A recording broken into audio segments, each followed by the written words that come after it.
Hello, and welcome to Narrative Tales. In today's video, I'm talking to Shohini Ghosh and learning about her experiences in psychology and as a therapist. Let's get started then. Let's start with your schooling. What was your schooling and college like, and how do they shape your personality over time? All right. When I think of school, I think what I remember is being a bit aloof and also school being a bit restrictive. Um, I actually I had like three schools where I went to because my father shifted a little here and there because of work. And yeah, I think that was precisely why I went to three different schools. I remember the primary years being, actually don't remember the primary years. I don't know how they flew by. The middle school, I remember. I think I had a great time in middle school. Academically, I had a great time in middle school. Socially, I think it was a bit aloof. And I think that's the thing with school, they don't really care about how you're doing socially. I think the schools here, back then, they did not care so much about how you're doing socially, but they care a lot about your academics. High school was fun. I again moved to a different school, and high school was really fun. And there was also quite a difference. So I went to Kathmandu, that's in Nepal, for a year, and I could see the difference between the schooling in Delhi and the schooling in Kathmandu. In Delhi, we have like 6 exams to give. Even when you are in the middle school, there are 6 exams to give. In Nepal, I only had to give like 2 exams, and the rest of it was just making projects and making models. I think that puts considerably less pressure on you as opposed to the schools here. So I think there's that kind of difference for schooling. High school was, high school was really fun. That was like the senior most years, 11th and 12th, I think it was the most fun academically and socially as well. As far as college is concerned, I don't remember bachelor's a lot because a lot of it just went in pandemic.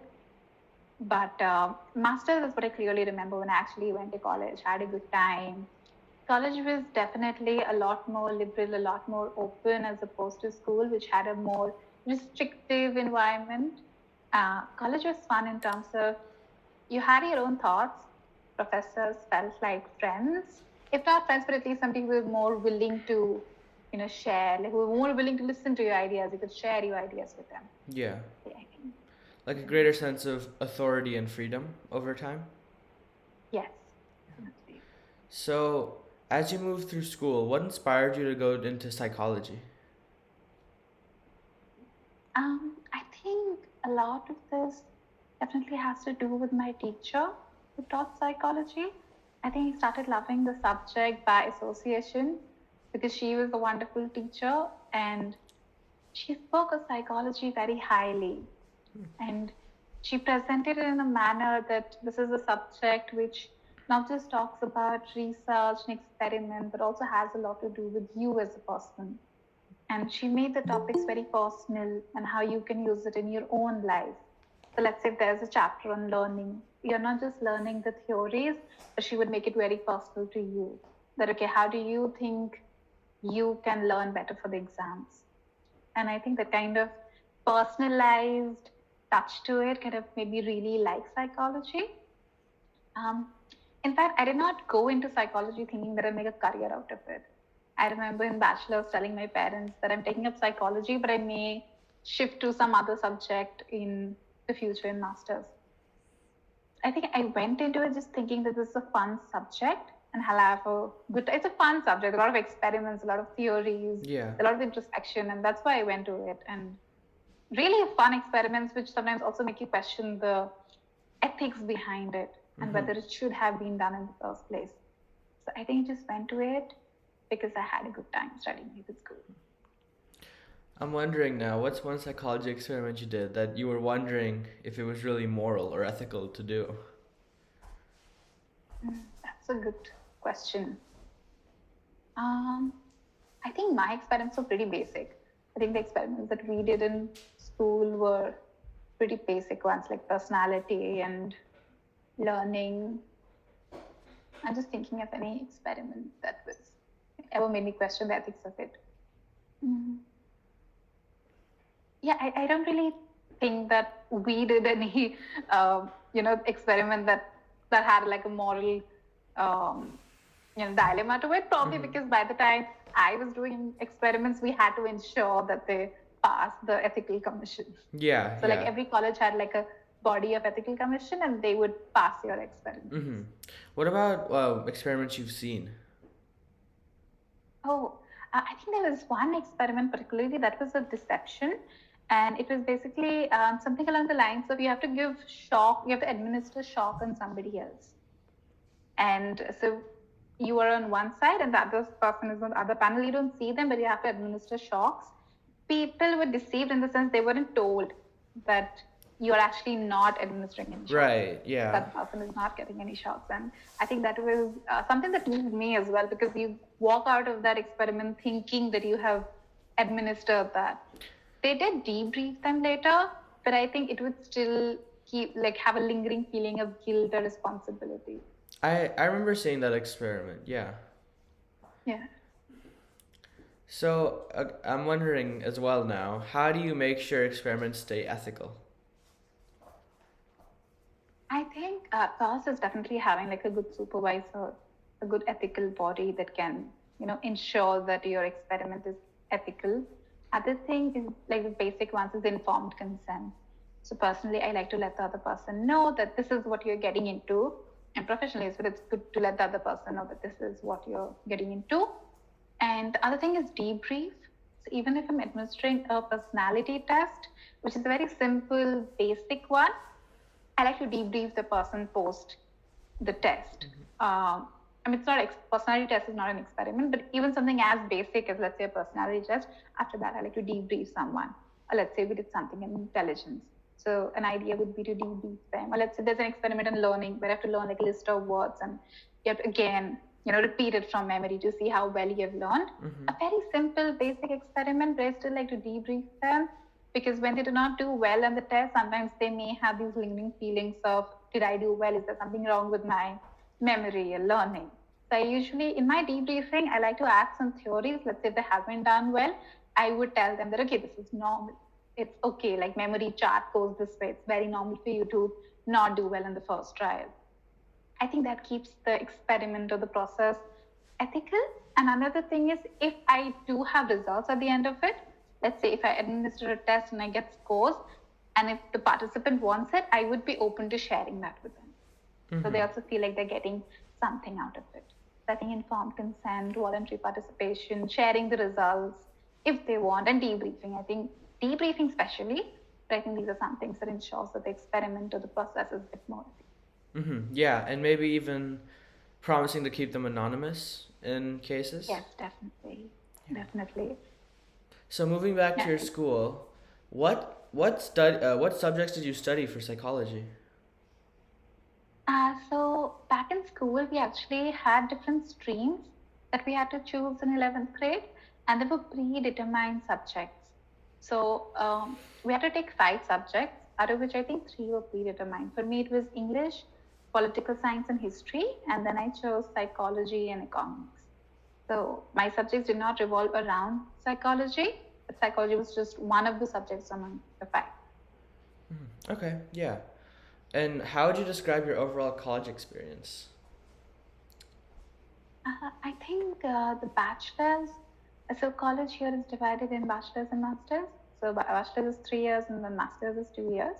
So bachelor's, the first year was just getting to know people. There are a lot of clubs here, a lot of fests here.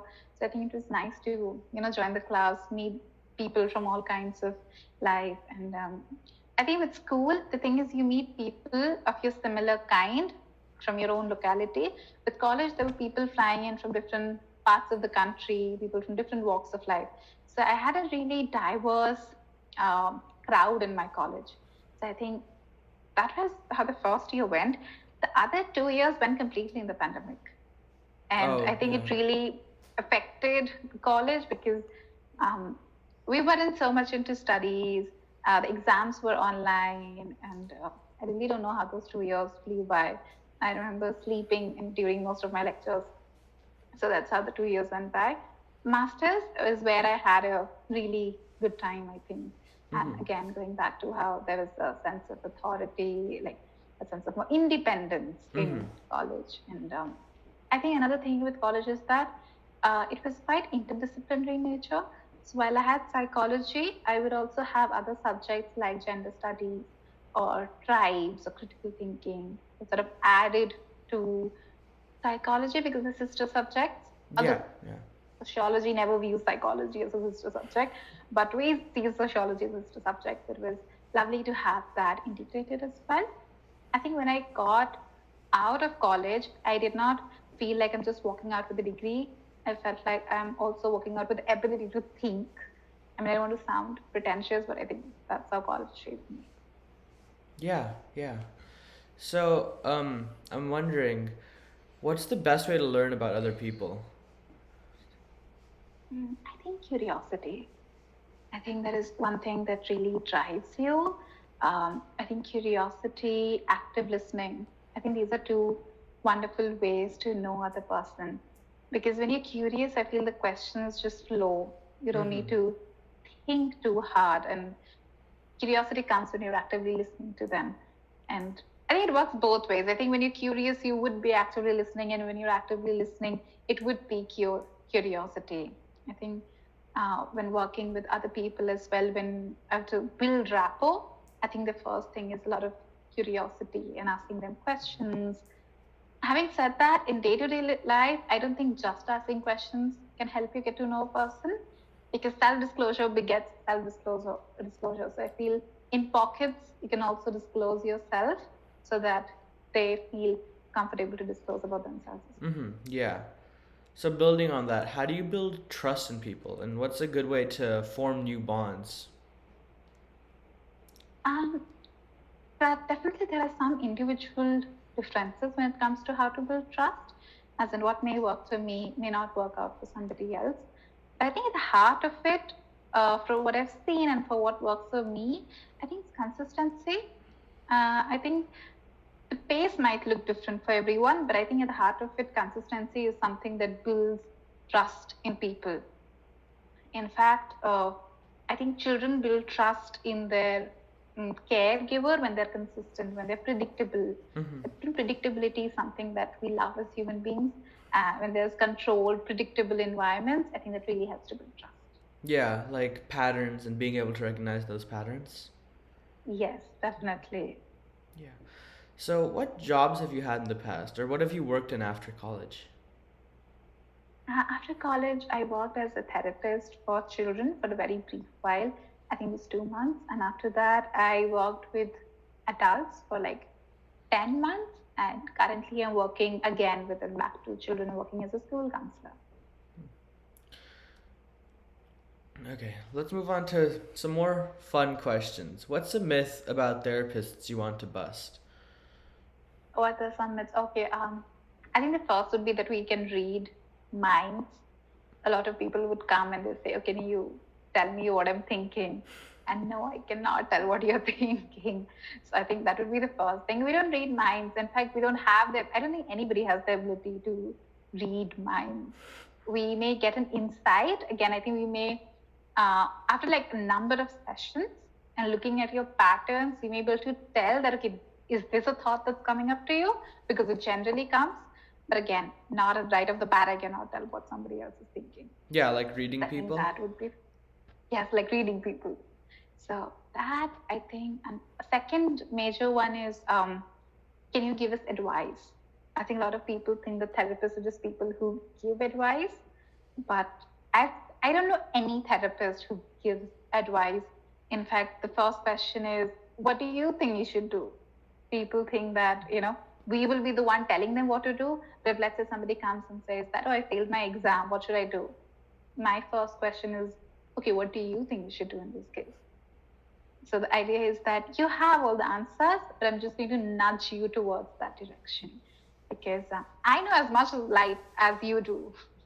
So I don't have any answers. I just know the questions to ask, which may help you get to the answer.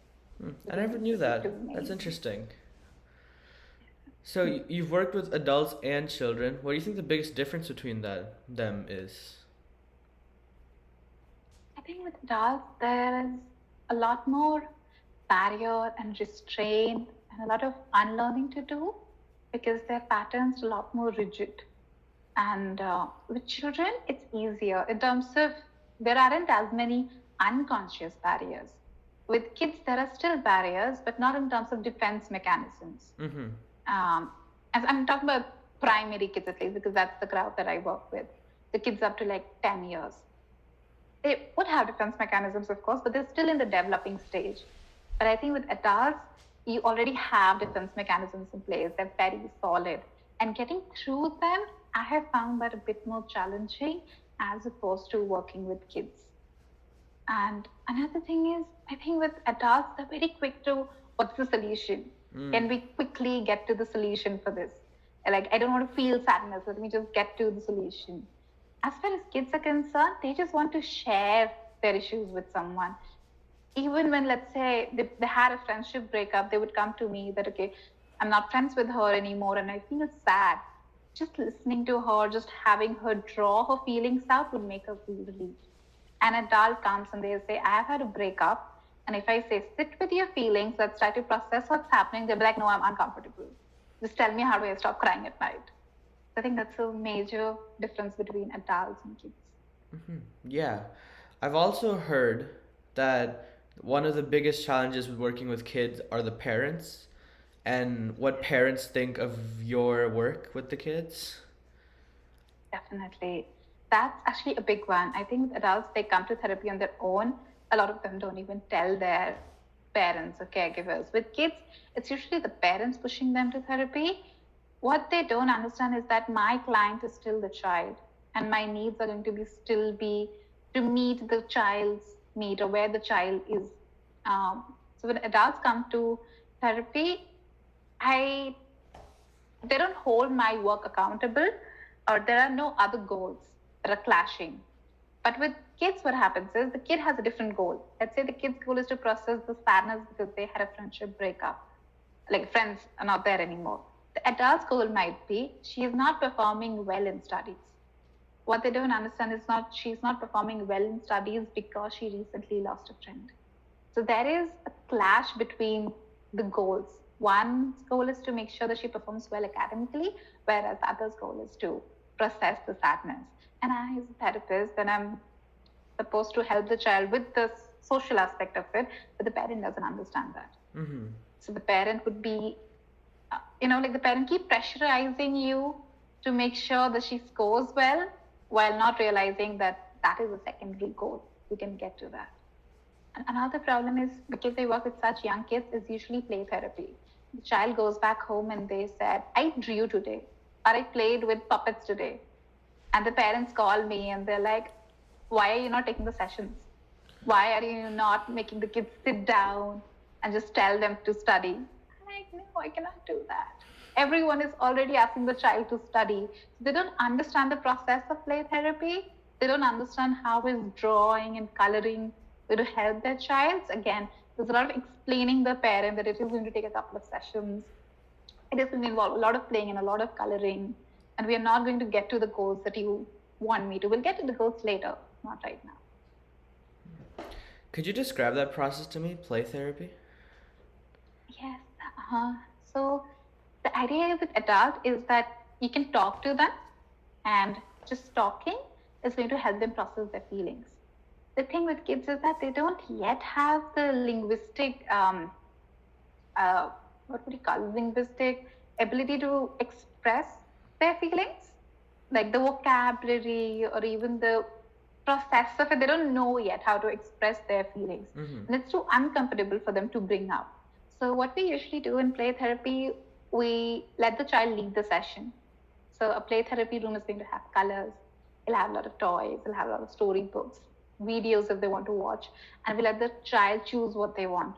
So let's say a child chooses a puppet. And I say, okay, what is this puppet going to do? And they're going to make an entire scene that, okay, this is puppet red, this is puppet blue. They had a fight, now puppet blue is sad and she's not studying. That very theme is what is reflecting, is a reflection of what's happening in her life. And that's what happens in play therapy. We let the child lead and themes sort of come up on their own. And usually that is a reflection of what's happening in their life. So let's say they're drawing and you've seen all of their drawings. There's a group of friends on one side and this child is on the other corner of the page. Again, that's a theme that's coming up. So that's how play therapy works. And just the fact that this is happening, we can share it with the parent. And over time, we try to change the story, that how can this character move from this corner of the page to where the group is. And that over time, you see it changes in their drawing. So it's a very, I wouldn't say unconscious, but it's definitely not as concrete or as direct as it would be with adults in talk therapy. Yeah. And I think like maybe there's like a lack of communication for the adults and kids, which makes it hard to Yeah, understand the processes like this. definitely. I was gonna ask. Oh yeah. What do you so my dad was also telling me this. A lot of people just go to their own friends and families for support on these issues, right? Rather than seeking out a therapist or professional help. What do you think of that? Is that a good solution? Is there a better alternative than this? I think it makes sense why someone would reach out to their friends and family first. And I think that's definitely a good sign. Maybe you have a great support system, so you're able to reach out to them. However, your friends and family are going to have biases, and sometimes they may never question you. They may always be very validating, very reassuring, and it can almost be like a bubble. So they just reinforce the idea that you already have. Let's say if you had an argument with someone, and they may be prone to saying that you're the one who's right in the situation. Either that, or they might be very invalidating of your experience. That no, the other person was right. Like either way, it can go either way depending upon their pattern. I feel parents and family, like family and friends, they sometimes lack the middle ground, or they lack the idea that both sides can be true. Or let's say they speak from their own experiences. Again, that can be helpful, but then where is your experience in all of this? Um, I think when you go to therapy, you find your own voice, because your therapist is not going to give you an advice, they're not going to reassure you or validate you in ways such as these. They may ask that, okay, a family member is not going to ask, what do you think of this argument? They'll be very quick to tell you who's right, who's wrong, what you should do. A therapist is going to ask you, what do you think of this argument? What hurt you about this argument? And that can help you find your values. How would you like to go about the argument? As a first step, I think it's great to reach out to your support system to feel validated, to get that reassurance. But I think if you really want to get to the bottom of it, like why is this argument in the first place hurting you so much, or any other issue for that matter, it's great to go to a therapist. I understand what you mean. A lot of my friends come to me for help. So I'm wondering how can normal people guide other friends and family through these complex situations? I think again, curiosity would be great, so that you really know what's going on with this person.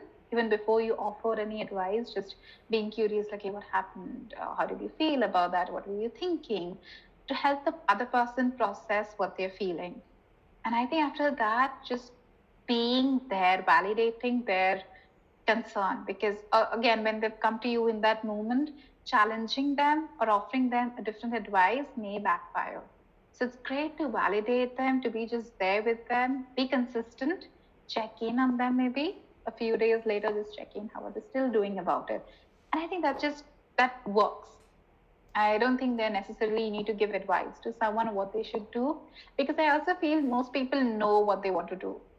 So I think what they just need is a space to vent out those emotions without feeling judged. So I think not passing any judgmental statements, just being there for them in terms of validation, reassurance, um, just also maybe gently nudging them in the direction of also thinking more about it, if that's what they would like.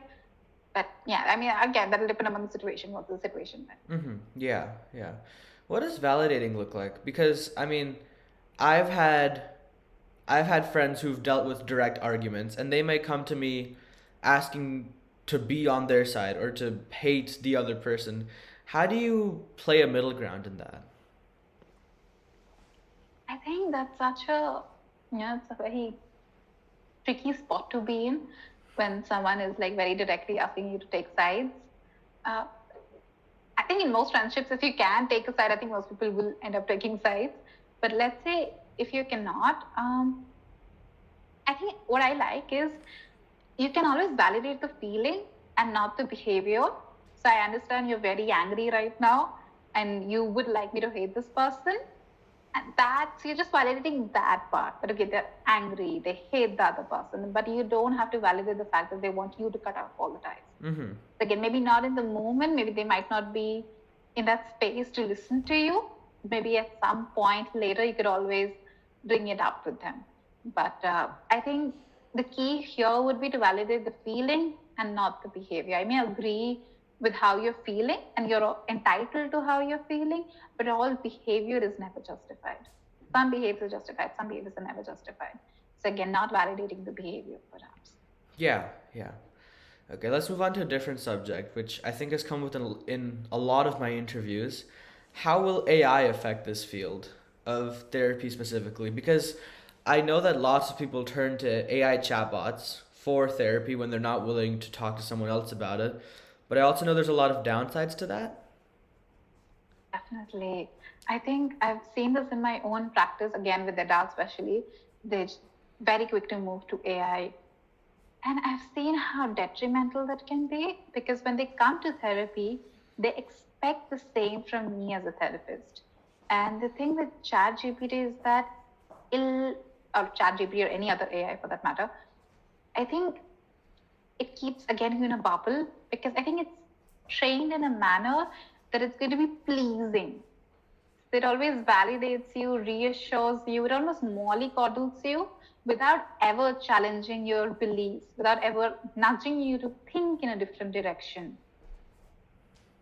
And that can be detrimental. In fact, there have been studies that show that even therapists who continue to, just agree with whatever their clients say, those clients have actually gone the other side. So instead of making progress in therapy, they've gone the other side. Because a good therapist knows the balance between validating a client and challenging a client. So let's say in your case, when this person comes and says that, I want you to, not side with the other person. AI would probably say that, yes, your friends should take your side.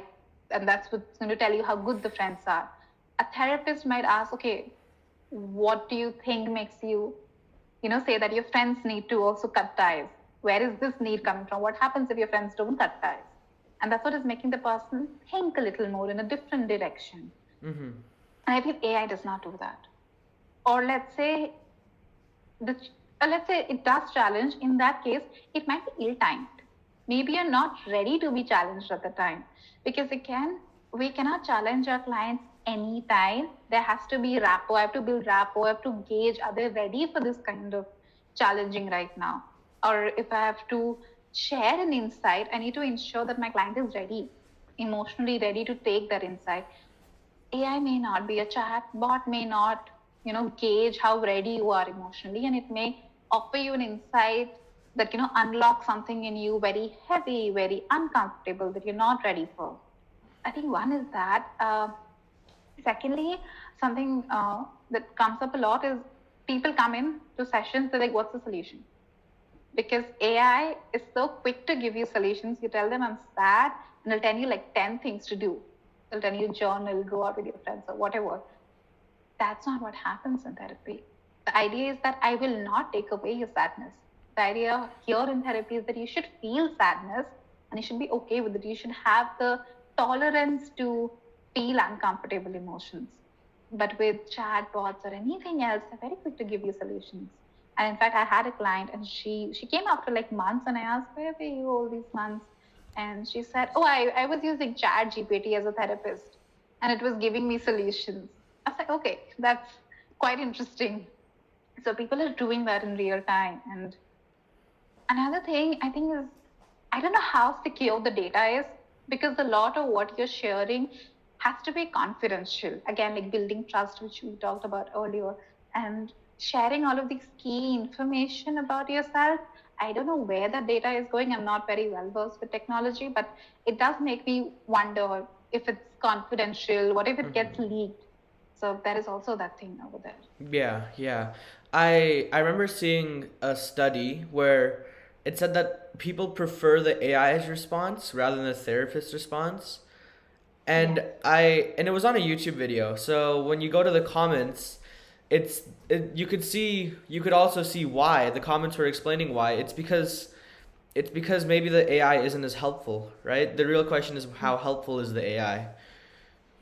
Definitely. And I really think that in the short term, it may feel good, but I don't think it really helps you in the long term, because in the short term, it may suggest journaling and you may journal and you feel great, but then it also creates dependency on that uh, AI tool for you to then quickly go back to it, because the idea of therapy is also, because also AI is right here all the time. Anytime you feel sad, you just go, you vent out your emotions. You don't know how to regulate yourself on your own.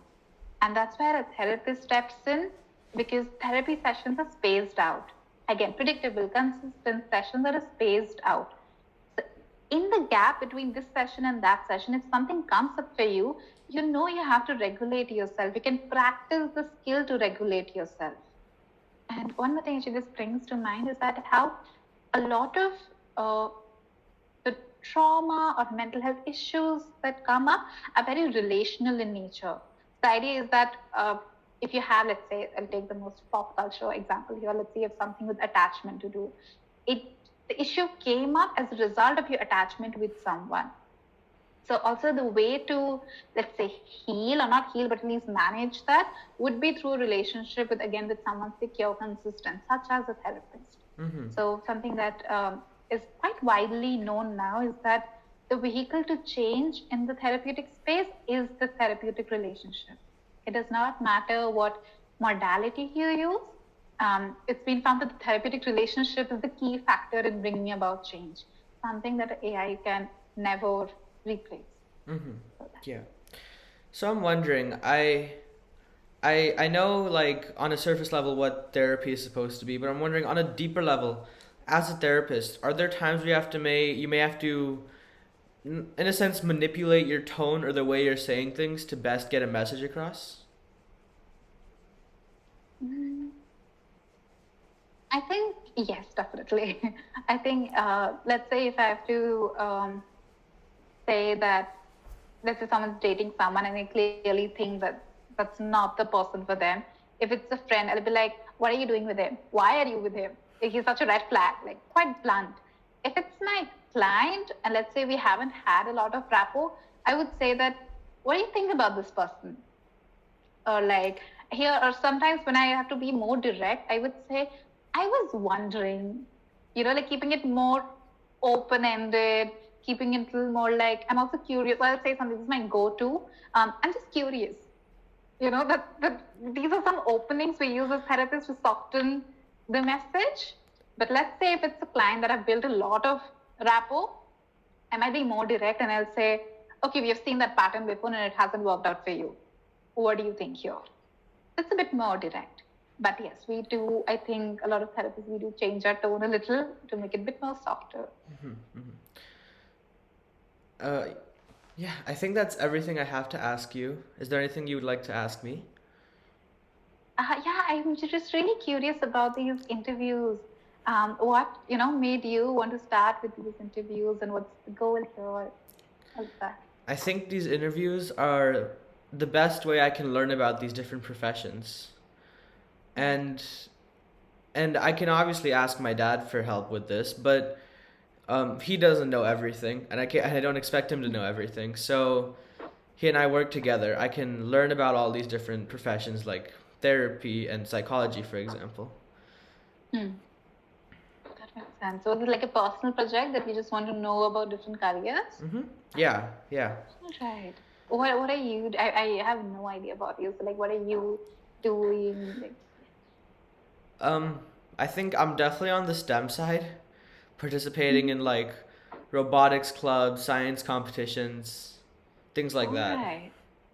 That makes sense. I think what's lovely is that you're at the STEM side, but you still are interested in subjects. I mean, at least here we have like very fixed um, categories, which includes like STEM, commerce, and then humanities. So here at least, usually it interdisciplinary topics don't happen a lot. So it's great to Mhm. see somebody from a STEM field also being interested in like a humanities subject. There's also like deeper levels to these things, right? When I learn about therapy and psychology, I may not become a therapist or a psychologist, but I'm still going to learn how to be better for my friends and how to support them in better ways. When I did my Definitely. interview on dance, with a dancer, I didn't necessarily, I'm probably not going to become a dancer, but I still learned how I express myself and how people do that. This makes sense. It's like a lot of introspection as well in terms of what you're taking back. You're taking back something from it, basically. Yeah, yeah. That's right. I had a wonderful time talking. Thank you. Those are some really lovely questions that you asked, some really interesting ones. Me too. Yeah. Thank you for taking time out to meet with me. Definitely. Thank you so much. Thank you for watching this episode of Narrative Tales. If you enjoyed, check out some of my other videos that you may also like.